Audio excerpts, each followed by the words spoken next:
The shocking story. Hunter Biden, accused of illegally purchasing a firearm. His significant other illegally seizing and disposing of that firearm in a very reckless manner, throwing it in a dumpster by a high school. And then when the police got involved, Hunter Biden made disparaging comments about Mexican people. Wow. By the standards set forth in the media, this would make Hunter Biden far right, right? Gun nut lies on background check form to get gun, makes disparaging comments about Mexicans. Yeah, no, that's not the story they're going with.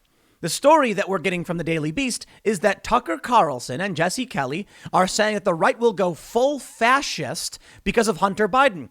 Amazing how they defend literal fascism. No, hear me out. Tucker Carlson and Jesse Kelly were complaining that when the establishment elites, when the noble class, when the royal families, when the government, when they protect people who break the law, regular people will stop having faith in the system.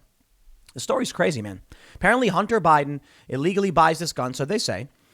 And when his girlfriend disposes of it, the Secret Service intervenes and tries to take the records of the gun purchase from the gun store. Gun owners are like, nah, because he thought they were trying to cover up the fact that Hunter Biden committed a felony. So he's like, yo, ATF, you got to get this stuff. Now the story breaks. But where is the Daily Beast to complain about the fact that Hunter Biden lied to buy a gun? Now, they're not going to bring it up. You know why? Because all of these things we see from the establishment left about background checks won't actually solve anything.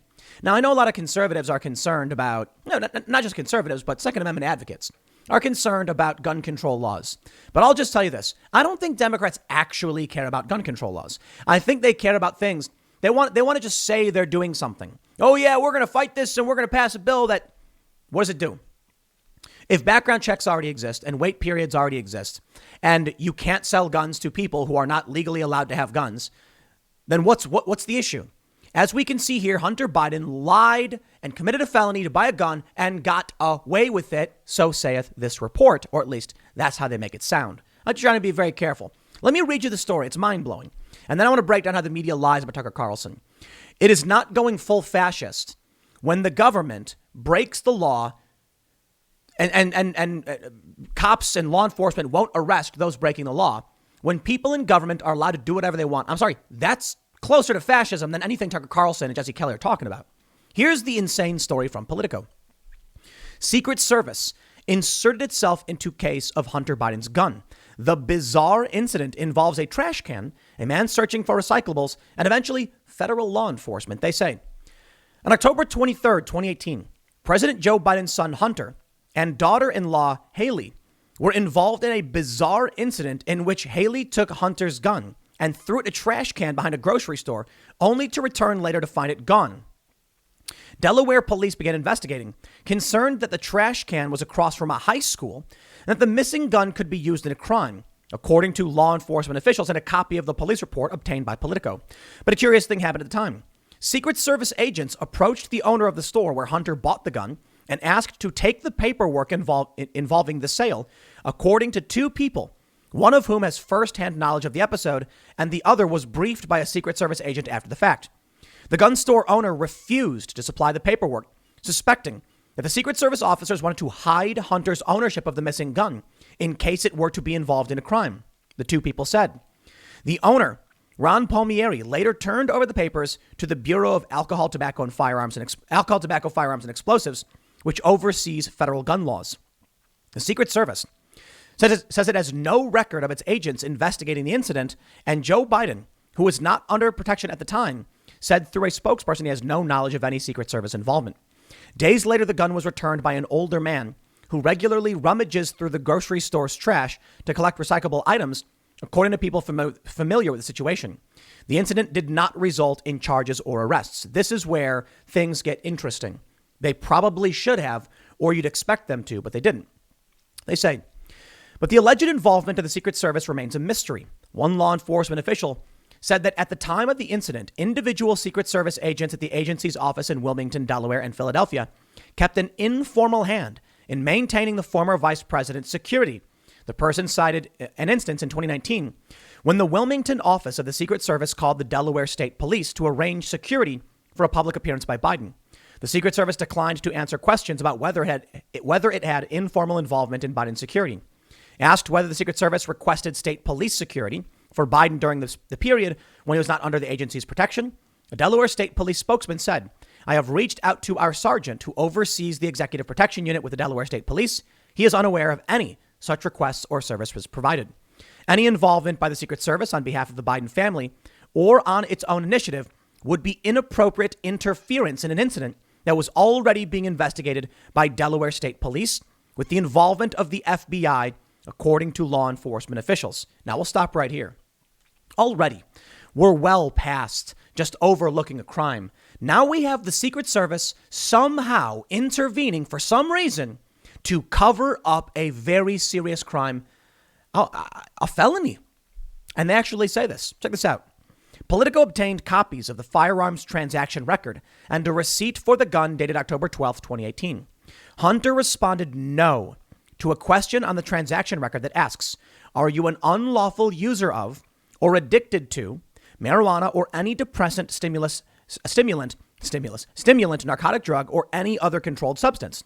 5 years earlier, he had been discharged from the Navy Reserve after testing positive for cocaine, and he and his family members have spoken about his history of drug use. Now, maybe the argument is Hunter says, "I'm not currently," right?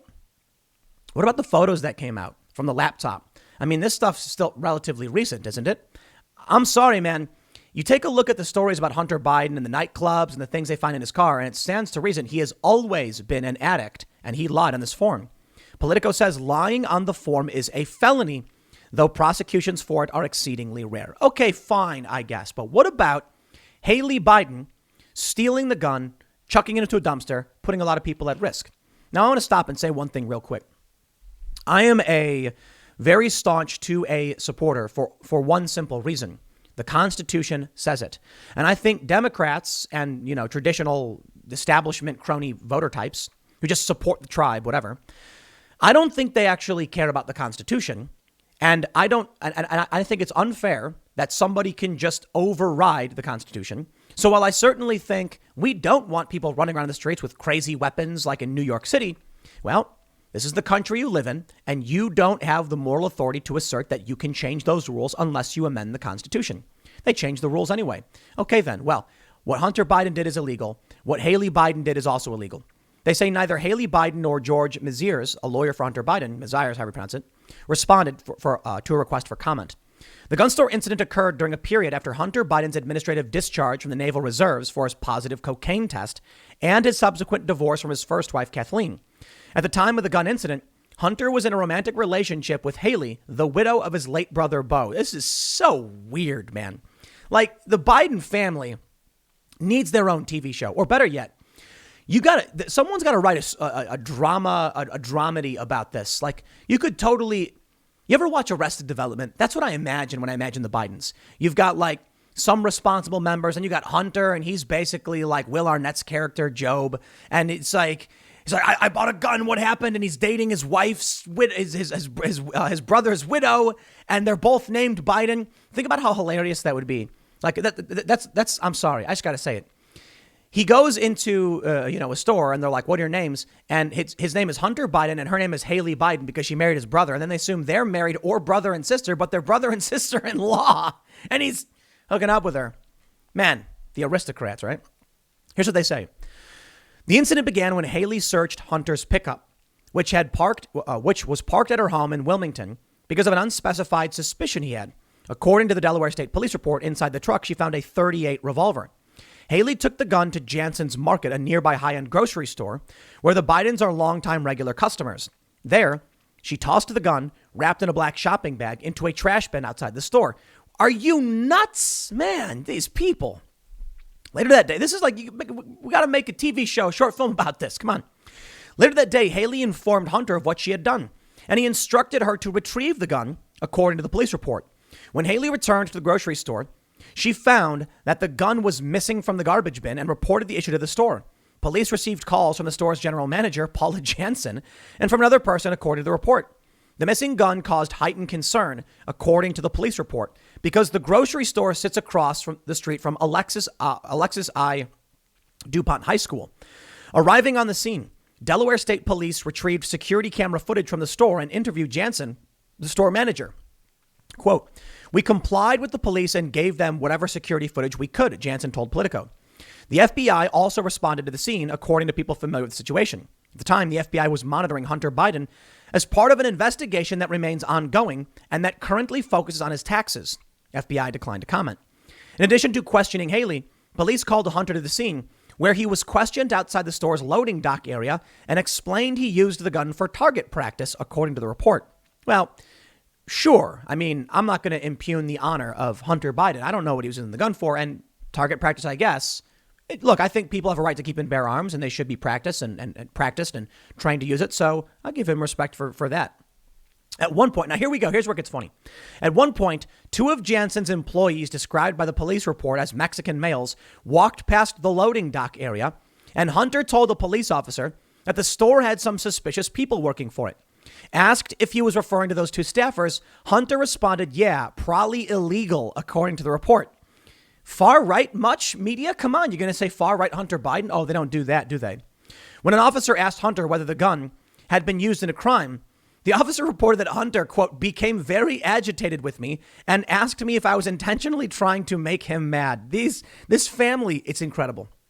When the officer asked Hunter whether he had been doing drugs or drinking heavily, he responded, listen, it isn't like that. I think she believes, I'm not going to read this verbatim, but Hunter was concerned that Haley thought that he would hurt himself. We'll put it that way. An officer asked Hunter whether he had called his father about the incident, and Hunter said, I have never called my dad for anything, which is a lie, in my view. Got to say that, legal reasons. After being questioned, Hunter received the case for the gun, which included the gun's serial number from Haley's house, and returned to the grocery store to hand it over to the police. While police questioned Hunter and Haley, two Secret Service agents arrived at the store where Hunter had purchased the gun, Star Quest Shooters and Survival Supply in Wilmington, according to the two people familiar with the incident. The agents showed their badges and identification cards to Palmieri, the store's owner, and asked to take possession of the firearms transaction record that Hunter had filled out to buy the gun earlier that month. Palmieri refused to hand over the transaction record to the Secret Service because such records fall under the purview of the ATF. The agents left without the records. Later that day, the ATF arrived at the store to inspect the records. Palmieri did not respond. ATF spokesman Andre Miller referred questions to the Delaware State Police. Jason Hatchell, a spokesman for the Delaware State Police, said any questions about the incident would have to be filed through a Freedom of Information Act request. The incident has received scant attention, save for a report on the conservative website The Blaze, which focuses on the state police decision not to file charges against either Hunter or Haley. A Secret Service spokesperson said the agency has no record of any involvement, which seems to be a lie. A White House spokesperson said Biden was not aware of any Secret Service involvement in the episode, blah, blah, blah. Well, here's where it gets funny. Check it out. Daily Beast. When Tucker Carlson and Jesse Kelly point out that regular people will stop having faith in this government and could result in extremism, that's quite literally the opposite of fascism. Fascism being, well, depending on how you define it, the lucrative merger of corporation and state for an autocratic system that tells people what they can and can't do. It's particularly authoritarian. When it's the bottom up of regular people saying, no, I refuse, and breaking away, I'm sorry, that's not fascism. Fascism is a reference to a bundle of sticks coming together to make a strong weapon. Much like the communist fist, the individual fingers are weak, but a fist is strong. That's what they're trying to say. People breaking away and losing confidence in the government. The Daily Beast is insane. And they're going after Tucker and Jesse Kelly because it's rage bait.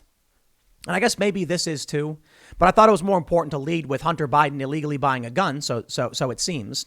Here's what the Daily Beast reports. I love this because they actually admit in the story, it sounds like Hunter Biden committed a felony. And instead of being mad, look, these people are about gun control, right? Instead of being mad and saying, look at how this guy bought a gun, we got to do something about it. They're like, how dare Tucker Carlson be mad somebody broke the law? That's where we're at these days, huh? Here's what they write. Fox News host Tucker Carlson put forth a bizarre argument on Thursday night that Hunter Biden is somehow to blame for imminent actual extremism in the country, while agreeing with his guest that the obvious outcome is the right deciding to pick a fascist to lead in their near future. During his primetime Fox News program on Thursday evening, Carlson brought up the recent Politico story about the bizarre 2018 case involving Hunter Biden. Besides noting the Secret Service supposed involvement at the time in the incident, Carlson also touted one aspect of the story as proof of Democratic hypocrisy on gun laws and evidence there's a separate tier of justice for the younger Biden. Quote, Politico obtained the firearms transaction records and receipt for the gun. And Hunter Biden was asked, as all gun buyers as all gun buyers, are you addicted to or a user of unlawful substances? Of course he was. He was booted out of the Navy for it. Everyone knew it. He lied about it. That's a felony. Turning to his guest, far-right talk host Jesse Kelly, the Fox News star asked the pundit how he thought it would work out for him personally if he lied in a federal gun form, prompting Kelly to claim he'd currently be in Fort Leavenworth. Jesse Kelly, reserve military or active? I don't know if Jesse is, so because I'm pretty sure Fort Leavenworth would be them putting him in military prison. Quote, "We both know how this works. Rules for the powerful Democrats and rules for the people like you and I. This is what they do, and people are sick of it. It's making people feel hopeless. It feels like there is no justice out there. It feels as useless as going to a feminist rally and trying to find..." Okay, Jesse. He said it feels as useless as going to a feminist rally and trying to find a woman who can cook. Very nice. Following Kelly's blatantly misogynistic analogy, that really triggered the Daily Beast, Carlson replied, "I think you make a really solid point about the sadness and powerlessness that people feel in the face of this."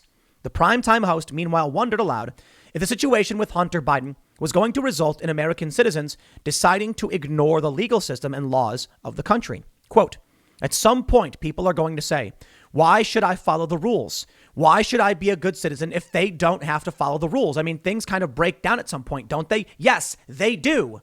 Why do you think we're seeing these autonomous zones, Daily Beast?" "They will break down," Kelly exclaimed. "I have said this before, and I'm telling you, I am worried that I'm right. The right is going to pick a fascist within 10 to 20 years. Carlson interjected, "Right, that's right." Yes. The Daily Beast calls it a bizarre argument. So the first thing I'll say is, in respect to regular people losing confidence in the system, not fascism. In respect to them literally saying people would pick a fascist, yeah, okay, all right, fine, literal fascism in that part. But let me point out what you don't understand, the Daily Beast. When regular people feel like there's no justice, and then someone comes along and says, I am going to arrest every single one of these people, they're going to say, please. When they see Antifa burning down cities, they are going to beg for some kind of superior authority. They're going to say, we just want someone to do it. Antifa is operating autonomous zones in Minnesota, in Minneapolis. And it's a nightmare, according to local reports. Eventually, people are going to say, just please come in and shut it all down. And that's when it gets scary. There's a quote from Carlson. Because they're not going, this is Jesse Kelly. Because they're not going to be the only ones on the outs, Kelly continued. We are not a tiny minority. If we are all going to be treated like criminals and all subject to every single law while Antifa and Black Lives Matter guys go free and Hunter Biden goes free, then the right is going to take drastic measures. Kelly concluded his point by claiming nobody cares about the president's son's drug use or their past behaviors. Instead, insisting that it's about justice and the need for Hunter Biden to be held accountable. So well put and absolutely right, Carlson reacted. We are moving toward actual extremism because they're undermining the systems that kept extremism at bay. I don't think we can say that enough. I'm so glad you just said it. The Daily Beast doesn't want to admit it. They don't want to admit it is true. If you have a two-tier justice system, people will lose their minds. Don't you understand, Daily Beast, why people are marching for Black Lives Matter? Because they felt that there was a two-tier justice system. These people feel that the white privilege in this country allows people to get away with crimes. They say, oh, when these tragedies happen and it's a white individual who's captured, they just arrest him. When it's somebody else, oh, well, then the cops are shooting. Okay. Now apply that very same logic to what they're saying. The son of the now president appears to have committed a very serious felony and nothing happened. The big tech companies, everything they did to protect Joe Biden from his horrible son and his family scandals is it's shocking to most people. The double standard is so palpable that I don't even know what do we keep saying? Everybody knows.